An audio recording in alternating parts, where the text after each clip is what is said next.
Нефармальнае мастацтва ў нефармальным месцы. Малады гомельскі мастак Андрэй Пічушкін вырашыў паказаць сваю выставу «Галаўняк» не ў мастацкіх галерэях, а наўпрост у адной з самых папулярных кавярняў гораду – «Кофе and Toast». На выставе некалькі дзясяткаў партрэтаў, напісаных алеем у розных стылях, часам дапоўненых цытатамі і выявамі з часопісаў ды коміксаў. Мне хотелось передать какие-то общие настроения сейчас в мире, которые происходят, очень много изменений, странных, необычных.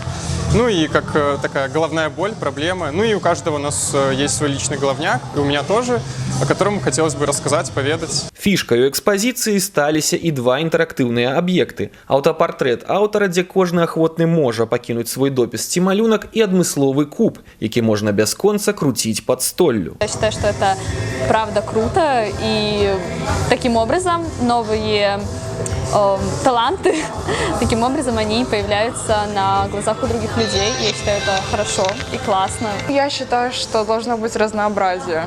То есть не только то, что в галереях, но и такое тоже. Мне кажется, это даже интереснее, чем то, что в галереях. Як вядома, усё пачынаецца з галавы. А каб паказаць сваю творчасць іншым, часам варта проста завітаць у кавярню, запрапанаваць творчую супрацу або адкрыць для сябе нешта новае. За кубачкам кавы зрабіць гэта будзе ўдвая больш прыемна. Олег Рудавусаў, Белсат.